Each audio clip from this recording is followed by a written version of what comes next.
Okay, and I am recording.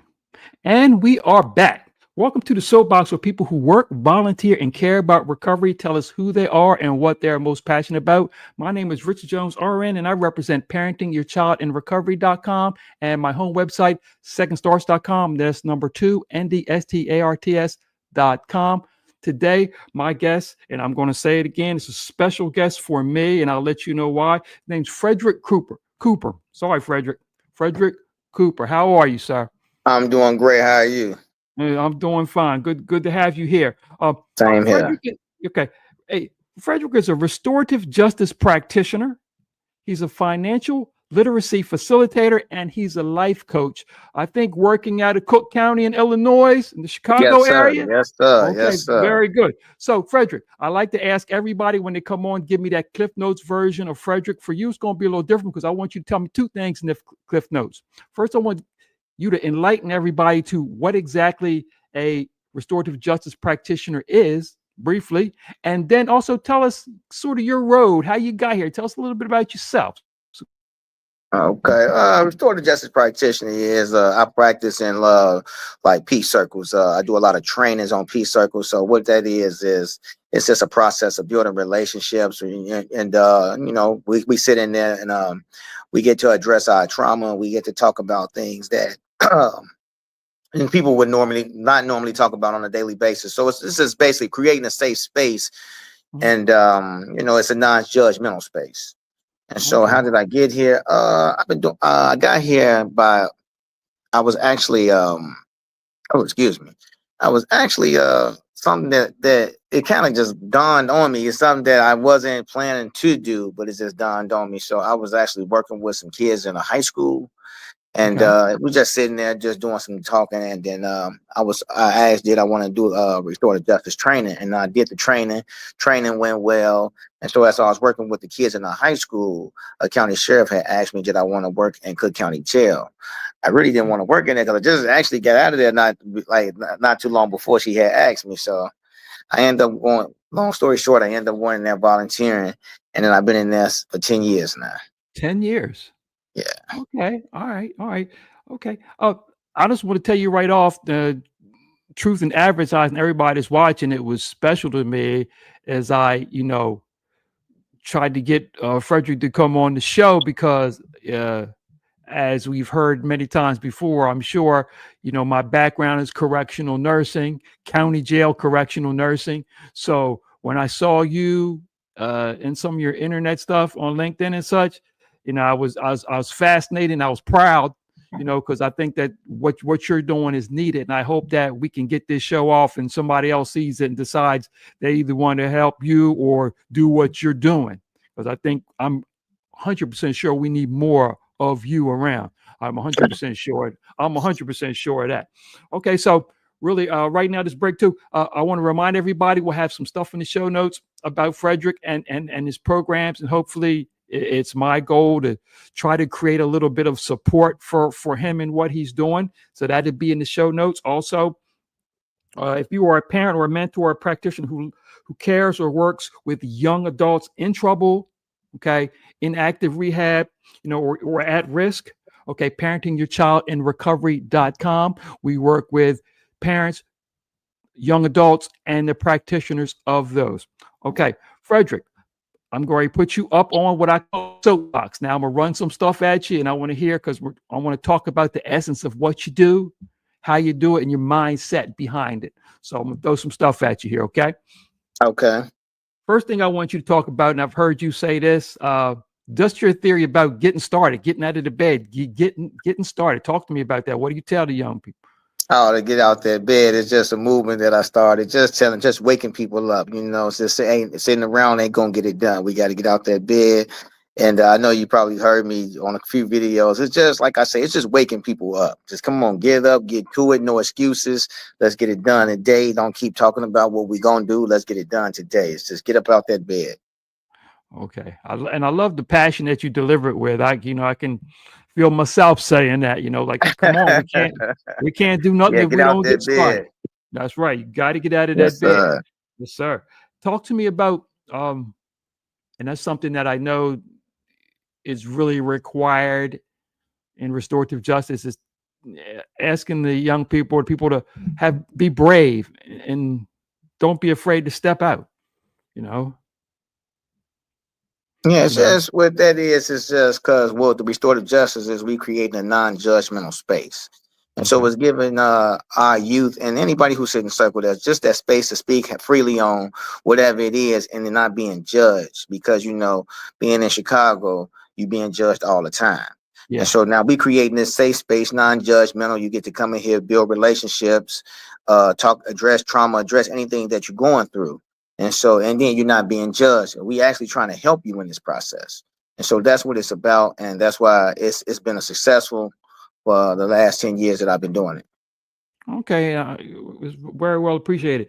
You just touched on something that I want you to elaborate on. Just uh, to talk to talk to people with love, but not judgment. I think that's something that you've told me, a method that you use, and it's got to be working for you. Yes. Yes. Yeah. It actually is because, like with a lot of our youth, people usually talking down or talking at them. We don't do that in peace circles. We just here, we meet you on a space that you at, wherever space that is. And, we're not sitting here saying what you should do. It's like, hey, let's come up with a plan and let's help you execute that. Yeah. So Very it's like we just building a support system for you. okay. In the peace circles, is that something that you make clear to everybody about the uh, listening, listening to understand? Yes, yes, Especially, I like this part you put on there, especially with people that you don't know. That's important. exactly. Because Yeah. what was common in our neighborhoods is people coming in and judging. You should have had this. I don't understand why this person had that gun. Well, you're not from where he from. Right. You don't walk the walk that this person walks. You don't know. So that's why if I'm doing a training, one of the things I've always tell my participants is listen to understand. Okay. Let's understand. Here's the thing about understanding. You might not agree. After you understand, you still might not agree, and that's fine. And that's fine. Listen to understand someone because once you understand it, you can probably get a better relationship. And that's the Yeah. point of this peace circle. Is like anybody asks me, what is it? I say to build relationships. That's the first thing I will always tell a person. We build in relationships. Yeah. Excellent. Excellent. Now, when you're building these relationships, are you getting any um, support? And I want to put this correctly. Are you getting any support to where now, when you're having these peace circles, are there people also other than yourself that come to some of these peace circles and talk to them, and it's obvious that these people are on other sides of the tracks or from different viewpoints? Of course, because Yeah. like when I'm working with the community, you invite the whole community out. Okay. So we can start building with our community. Anybody that I'm doing a peace circle for, I tell them invite whoever you want because you Okay. want them to feel as comfortable as possible in this process. Okay. Very good. So give me, that's interesting to me. So you do a peace circle with someone and they have the ability to invite people? Invite who you want to invite because it's all about you. Okay. So we want you to feel as comfortable in this process as possible. All right. So you bring So, whoever you want. And then we bring more members of the community because what we're trying to establish is one, that safe space. okay. But also it's a supportive space. And so the goal is to try to have as many people as possible in this space. Okay. That's great. So when you work with the county, Yeah. they contract you for different things, or is everything through the Cook County Jail? How's that work? Now everything is not through. I actually work with Cook County, but I Oh, also go out and contract with a lot of different community organizations. okay. So I do a lot of trainings in restorative justice. Um, a lot of schools, churches, police officers, trying to spread the positivity around. Okay. All right. All right. So you took a course in restorative justice, and this would launched you into this? Yes, got me all the way here. Something, and I tell people that this it's not something that I really wanted to do. It's just something that dawned upon me, and when I seen it, I loved it, and then I seen what it can do, and so now We got restorative justice, community courts. We got 4 courts going on. And the only goal is to build relationships and help dismiss cases. Okay. All right. Dismiss cases. I like that because you use that. I've seen you use that term, case dismissed. Yes, that's my favorite 2 words. Okay. All right. Okay. Very good. Very good. Tell me now, and I'm curious about this. With yourself, for example, let me tell you about myself. I usually don't like to talk about myself too much on these shows, but it correlates with yourself. When I first entered the area where I was running into, you know, for lack of a better term, troubled youth, I came from another nursing genre. So when I saw these kids, the first thing I said to myself was, "Oh my boy, here come these badass kids. Oh my, the young people." Because I didn't know, I didn't have any. That wasn't part of my nature, the community thing, Now, and I really wasn't what you would call. I'm a country boy, so it really wasn't much of the, no urban knowledge or anything like that. So I had to make a transformation in order to see and understand this yourself. I'm not going to, definitely say I know what kind of neighborhood you come from, because I don't. But did you have to make a transformation in your mindset from what you thought to getting to this judgmental area? Yes, I did. I did, because coming from Chicago, the thing is, we always judge. Especially I call myself being from the hood. We Okay. judge people from the money they make, from the Okay. moves that they make, and who you are. So now I'm in this space where it's a non-judgmental space. So now I had to change my whole attitude, my whole thinking. Yeah, that's what I wanted to get to, because for myself, it took me a little bit to actually get it. I'm like, okay, you make a judgment. You try not to be judgmental, but we all are in some ways. So, you just have to fight that. So, Right. all right, very, very good. Take a quick break here. I also want to remind everybody again, we're in the show notes. We'll have some information about Frederick and the programs and the restorative justice in general, because it's something that I want to foster around my community, and because some of my practitioners that do other things, I want them to be able to say, hey, we could provide this service to a restorative justice practitioner in our area, maybe some pro bono work, some of the things that we do and do well. So also, just remind everybody, parenting your child in recovery. If you are the parent, mentor, or practitioner who cares or loves or works with a at-risk young adult in trouble or in rehabilitation, parentingyourchildinrecovery.com for supporters and for practitioners. Okay. Your projects, is any specific projects going on, or the peace circles and the peace courts, as you call them, is that pretty much the only projects that you do with this, or is there any other things you do? My financial literacy. Yeah. So So also, how's that? Well, how do you apply that, and who do you apply to? same people. We, when I first started working in the jails, I would always hear them talk about like money. And so what I went and did is when I took a class and got certified as a financial literacy, excuse me, financial literacy facilitator.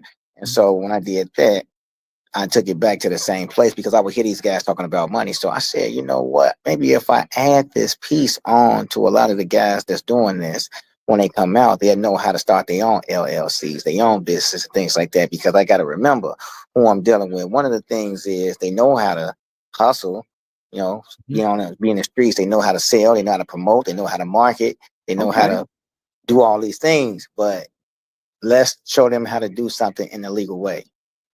Got it. So that's why I did. All right. Excellent. Excellent. That's why. All right. This is fascinating to me, and just to tell you right now, I don't know what associates you have, but my goal is to promote the idea. My goal is Yes, to yes. promote. I think however many people we have of you, we need 10 times more tomorrow. So Yeah. that's something that Yeah. I really want to put some thought into, and hopefully that you'll, think about when I call on you, you'll be there to advise me, Of and course, if of there's course. anything I can do for you. So that's important to me. So Can you give me 1 second? One quick second. certainly. Okay.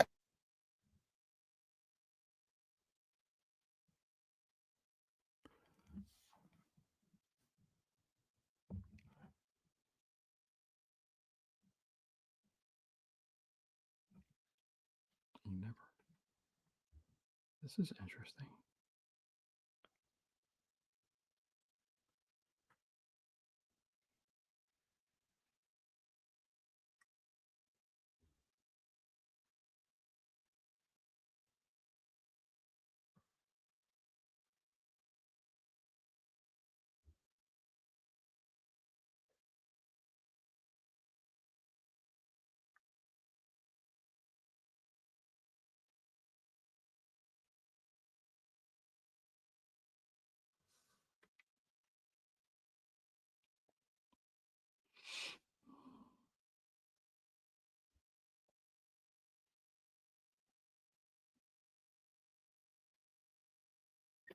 Yep. Okay.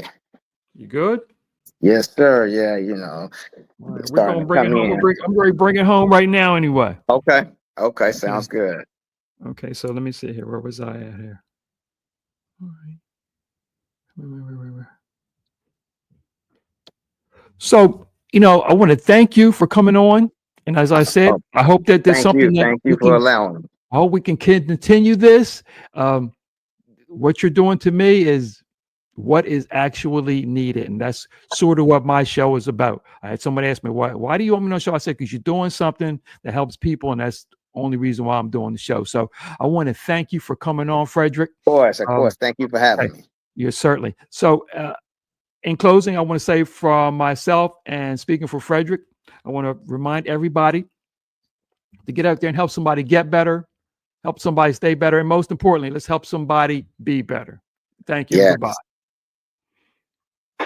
Love it.